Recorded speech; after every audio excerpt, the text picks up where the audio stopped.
Сәлем достар, сіздермен бірге мен лайфхакер Айдос. Мен күн сайын сіздерге өмірді жеңілдететін лайфхактарды үйретемін. Ендеше не істеп отырмыз? Кеттік. Жоқ достар. Ең біріншіден сіздер каналға жазылуды ұмытпаңыздар. Лайк басыңыздар және де коммент жазыңыздар. Енді кеттік. Бірінші лайфхак, историяға коллаж салу. Сіз историяңызға бір немесе одан да көп фото салғыңыз келетін болса, онда бұл лайфхак сіз үшін. Ол үшін сіз Инстаграмға кіресіз. Өзіңізге керек бір фотоны аласыз. Ол мысалы маған мына фото керек. Осы фотоны алып, ақырын жоғары қарай қоямыз. Енді біз галереяға кіреміз, фотоға кіреміз. Фотоға басып, қасына қандай сурет керек, соны өзіңіз таңдайсыз. Мысалы маған мына фото керек. Мен осыны енді мына сол жағасында тұрған кнопканы басып, скопировать фото дегенді басам. Енді Инстаграмға кіріп көрейік. Міне шықты.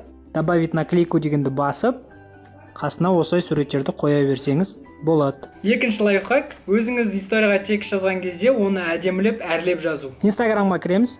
Кез келген бір фото жасаймыз. Енді мына жоғарыда тұрған стикерді басамыз. Осы жерден біз гифті басамыз. Гифқа diamond деп жазамыз. Міне, кез келген өшерден біреуін өзіңіз таңдап алсаңыз болады. Мысалы мен мынаны таңдаймын.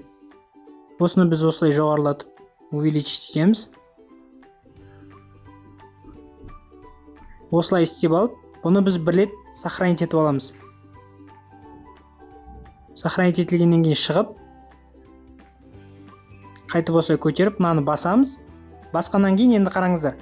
Жоғарыда тұрған осы кнопканы басып, біз осыны таңдап, басып тұрамыз. Осылай ағарып кетеді. Содан кейін біз өшіргішті басып, өзіміз кез келген бір сөз жазсақ болады. Айдос.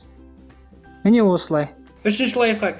Сіз Инстаграмға кірген кезде поисковикте неше түрлі видеолар болады, Ол видеоларда сіз көргіңіз келмеуі де мүмкін. Оны көрмеу үшін сіз былай істейсіз. Инстаграмнан поискке кіріп, мысалы, мына видео маған керек емес. Енді не істейміз? Бұны біз мүлдем көрмеу үшін жоғарыда тұрған үш кнопканы басып қалып, видеть меньше таких публикаций дегенді басамыз. Болды. Осыдан кейін осындай сияқты видеоларды енді сізге көрсетпейтін болады. Қалай достар? Видео ұнады ма? Ұнаса әрқашанда лайк басыңыз, коммент жазыңыз, және де мына жерде тұрған подписаться дегенді басып, колокольчикті басып кетуді ұмытпаңыз. Сіздермен болған мен лайфхакер Айдос. Өмір деген жақсы ғой, сүре білсең. Қош, сау болыңыздар.